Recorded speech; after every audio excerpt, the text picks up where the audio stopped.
Everyone welcome back to my YouTube channel Rashmi Kannada vlogs. ನಾನು ಚೆನ್ನಾಗಿದ್ದೀನಿ. I hope ನೀವು ಚೆನ್ನಾಗಿದ್ದೀರಾ ಅಂತ ಭಾವಿಸ್ತೀನಿ. ನಾವು ಇವತ್ತು ಹೊರಡ್ತಾ ಇರೋದು ಎಲ್ಲಿಗೆ ಬಂದು ಮಂತ್ರಾಲಯ. ನಾನು ತುಂಬ ವರ್ಷದ ಹಿಂದೆಯಿಂದ ಹೋಗಬೇಕು ಅಂತ ಅಂದ್ಕೊಂಡಿದ್ವಿ. ಕಾರಣಾಂತರಗಳಿಂದ ಹೋಗೋಕ್ಕಾಗಿರಲಿಲ್ಲ. ಇವಾಗ ನಾವು ಹೊರಟಿದ್ದೀವಿ. ನಾವು ಸುಮಾರು ಒಂದು 3 ವರ್ಷಗಳಿಂದ ಅಂದ್ಕೊತಾ ಇದ್ವಿ ರಾಯರ ದರ್ಶನ ಮಾಡಬೇಕು ಅಂತ.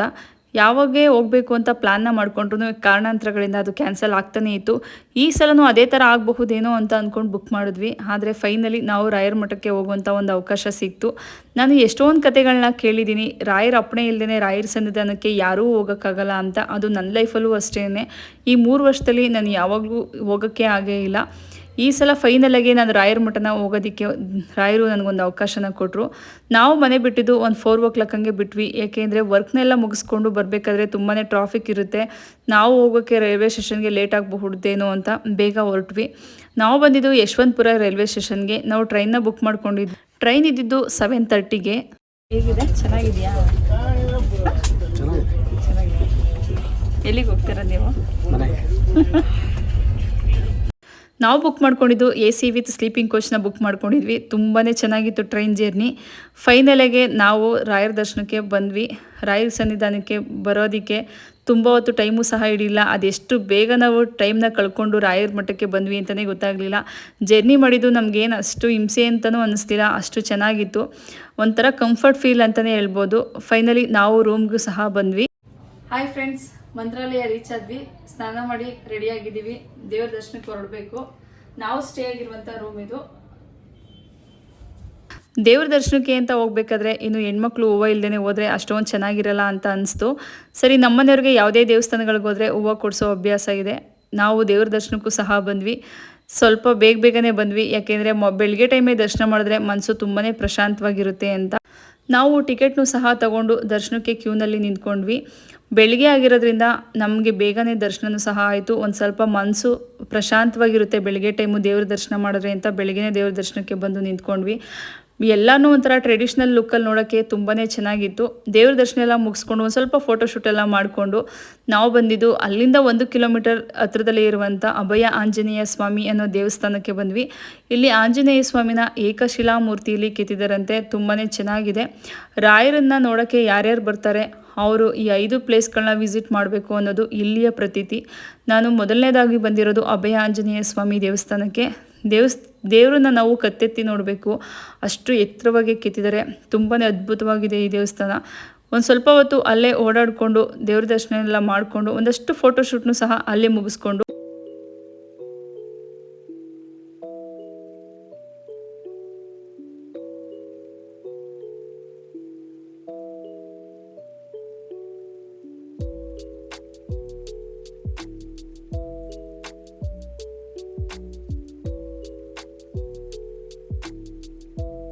ಅಭಯ ಆಂಜನೇಯ ಸ್ವಾಮಿ ದರ್ಶನ ಎಲ್ಲ ಮುಗಿಸ್ಕೊಂಡು 2ನೇ ಪ್ಲೇಸ್ಗೆ ಬರ್ತಾ ಇದ್ದೀವಿ. ಅಪ್ಪಣ್ಣಾಚಾರ್ಯರ ಮನೇನ ನೋಡೋಕ್ಕೆ ಬಂದ್ವಿ. ಇಲ್ಲಿ ರಾಯರು ಮಲ್ಕೊತಿದ್ದಂಥ ಜಾಗ ಅಥವಾ ಅವರು ಪೂಜೆ ಮಾಡ್ತಿದ್ದಂಥ ದೇವರು ತುಂಬಾ ಚೆನ್ನಾಗಿ ಮೇಂಟೈನ್ ಮಾಡಿದ್ದಾರೆ. ಎಲ್ಲನೂ ಅಷ್ಟೇ. ಅವರು ಬಳಸ್ತಿದ್ದಂಥ ಕೆಲವೊಂದು ವಸ್ತುಗಳು ಅಥವಾ ಅವರು ಪೂಜೆ ಮಾಡ್ತಿದ್ದಂಥ ದೇವರುಗಳು ಮತ್ತು ಅವರು ಮದುವೆ ಆಗಿರುವಂಥ ಒಂದು ಸ್ಟೋರಿ ಅಥವಾ ಫೋಟೋಸ್ನ ತುಂಬ ಚೆನ್ನಾಗಿ ಡೀಟೇಲಾಗಿ ಇಲ್ಲಿ ಹೇಳ್ತಾರೆ. ಕೆಲವೊಂದಷ್ಟು ಸ್ತೋತ್ರಗಳನ್ನು ಸಹ ಇಲ್ಲಿ ಹಾಕಿದ್ದಾರೆ. ನನಗೆ ನೋಡೋಕ್ಕೆ ಒಂಥರ ಖುಷಿ ಅನ್ನಿಸ್ತಾ ಇತ್ತು. ರಾಯರು ಮಲ್ಕೊಳ್ತಿದ್ದಂಥ ಜಾಗ ಅಥವಾ ಅವರು ಕುತ್ಕೊಳ್ತಿದ್ದಂಥ ಜಾಗ, ಅವರು ಓದ್ತಿದ್ದಂಥ ಜಾಗಗಳನ್ನ ನೋಡೋಕ್ಕೆ ಇನ್ನೂ ಎಷ್ಟು ಅಚ್ಚುಕಟ್ಟಾಗಿ ಇದನ್ನೆಲ್ಲನೂ ಮೇಂಟೈನ್ ಮಾಡಿದ್ದಾರೆ ಅಂತ ಅನ್ನಿಸ್ತಾ ಇತ್ತು. ಅಷ್ಟು ಚೆನ್ನಾಗಿತ್ತು. ಖಂಡಿತ ಪ್ರಶಾಂತತೆ ಅನ್ನೋದು ಅಲ್ಲಿ ಕಾಪಾಡ್ಕೊಬಂದಿದ್ದಾರೆ. ನಾನು ರಾಯರು ಮಲ್ಕೋತಿದ್ದಂಥ ಜಾಗನ ಒಂದು 10-20 ನಿಮಿಷ ಅಲ್ಲೇ ನಿಂತ್ಕೊಂಡು ಸಹ ನೋಡ್ತಾ ಇದ್ದೆ. ಅಷ್ಟು ಖುಷಿ ಆಗ್ತಾಯಿತ್ತು ಮನಸ್ಸಿಗೆ. ಎಷ್ಟು ಸಾಧಾರಣವಾಗಿ ಅದನ್ನು ಮೇಂಟೈನ್ ಮಾಡಿದ್ದಾರೆ ಅಂದರೆ ಯಾವುದೇ ಥರದ ಈಗಿನ ಜನ್ರೇಷನ್ಗೆ ಹೇಗೆ ಬೇಕು ಅದೇ ಥರ ಚೇಂಜ್ ಮಾಡಿಲ್ಲ.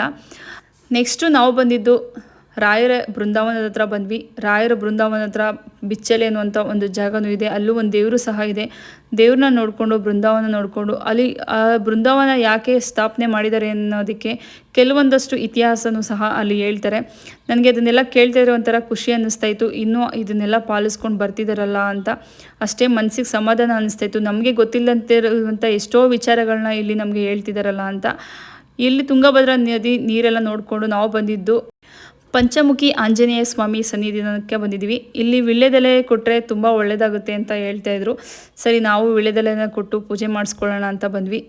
ತುಂಬಾ ಪ್ರಸಾದದ ಜೊತೆ ಏನಾದರೂ ಕೆಲವೊಂದಷ್ಟು ಐಟಮ್ನ ನೋಡೋಣ ಅಂತ ಸ್ವಲ್ಪ ಹೊತ್ತು ಅಲ್ಲೇ ಕೆಲವೊಂದಷ್ಟು ಐಟಮ್ನ ನೋಡಿ ನಾನು ತಗೊಂಡೆ.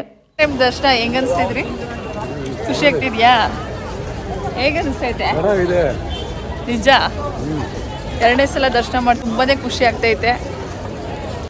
ನಾವು ಪಕ್ಕನೇ ರೂಮ್ ಮಾಡಿರೋದ್ರಿಂದ ಇನ್ನೊಂದ್ಸಲ ರಾಯರನ್ನ ದರ್ಶನ ಮಾಡಬೇಕು ಅಂತ ಅನ್ನಿಸ್ತು. ಸರಿ, ಇನ್ನೊಂದ್ಸಲ ರಾಯರನ್ನ ದರ್ಶನ ಮಾಡ್ಕೊಂಡು ಬರೋಣ ಅಂತ ನಾವು ದೇವಸ್ಥಾನಕ್ಕೆ ಹೋದ್ವಿ.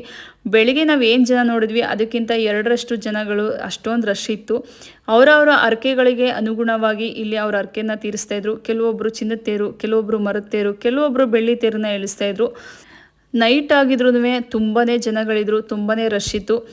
ಖಂಡಿತ ಯಾರ್ಯಾರು ರಾಯರ ಭಕ್ತರಿದ್ದಾರೆ ಅವರು ಎಲ್ಲರಿಗೂ ಒಂದ್ಸಲ ಖುಷಿಯಾಗುತ್ತೆ ನೋಡೋಕ್ಕೆ. ಇಷ್ಟೊಂದು ಜನ ರಾಯರಿಗೂ ಸಹ ಭಕ್ತರಿದ್ದಾರೆ, ರಾಯರನ್ನ ಎಷ್ಟೊಂದು ಜನ ಪೂಜಿಸ್ತಾರ ಅಂತ ಅನ್ಸುತ್ತೆ. ದೇವ್ರ ದರ್ಶನ ಎಲ್ಲ ಮುಗಿಸ್ಕೊಂಡು ಸ್ವಲ್ಪ ಹೊತ್ತು ನಾನು ಅಲ್ಲೇ ನಿಂತ್ಕೊಂಡೆ. ನನಗಂತೂ ತುಂಬಾ ಖುಷಿ ಆಗ್ತಾಯಿತ್ತು. ಇವತ್ತು ನೈಟೆಲ್ಲ ಇಲ್ಲೇ ಸ್ಟೇ ಆಗಿದ್ದು, ಬೆಳಗ್ಗೆ ಹೋಗೋಣ ಅನಿಸ್ತಾಯಿತ್ತು. ಬಟ್ ಮಗನಿಗೆ ಕಾಲೇಜ್ ಇರೋದ್ರಿಂದ ನಾವು ವಾಪಸ್ ರಿಟರ್ನ್ ಹೊರಡಲೇಬೇಕಾಗಿತ್ತು. ದೇವ್ರ ದರ್ಶನ ಎಲ್ಲ ಮುಗಿಸ್ಕೊಂಡು ನಾವು ಆಚೆಗೆ ಬಂದ್ವಿ. ಆಚೆನೂ ಅಷ್ಟೇ ಅದ್ಭುತವಾಗಿ ಕಾಣ್ತಾಯಿತ್ತು. ನಾವು ಮೈಸೂರು ದಸರಾ ಟೈಮಲ್ಲಿ ಮಾತ್ರ ಲೈಟಿಂಗ್ಸ್ನ ನೋಡಿರ್ತೀವಿ, ಆ ಥರ ಚೆನ್ನಾಗಿ ಕಾಣ್ತಾ ಇರುತ್ತೆ ಈಚೆ ಎಲ್ಲ. ಬಟ್ ಇಲ್ಲಿ ಈಚೆ ಬಂದು ನೋಡಿದಾಗಲೇ ಗೊತ್ತಾಗಿದ್ದು ನನಗೆ ಒಂಥರ ಮೈಸೂರು ಥರನೇ ಫೀಲ್ ಆಗ್ತಾಯಿತ್ತು. ಅಷ್ಟು ಚೆನ್ನಾಗಿ ಕಾಣ್ತಿತ್ತು ಹೊರಗಡೆ ಪ್ಲೇಸ್ ಎಲ್ಲ. ನಾವು ಬೆಳಗ್ಗೆನೇ ರಾಯರದ ಪ್ರಸಾದನ ತೊಗೊಂಡಿರಲಿಲ್ಲ. ಬೆಳಗ್ಗೆ ದರ್ಶನ ಮುಗಿಸ್ಕೊಂಡು ಹೊರಟೋಗ್ಬಿಟ್ಟಿದ್ವಿ. ಇನ್ನೂ ಬೇರೆ ದೇವಸ್ಥಾನಗಳಿಗೆಲ್ಲ ಹೋಗಬೇಕಾಗಿತ್ತಲ್ಲ, ಸರಿ ಮುಗಿಸ್ಕೊಂಡು ಬಂದು ತೊಗೊಳ್ಳೋಣ ಅಂತ.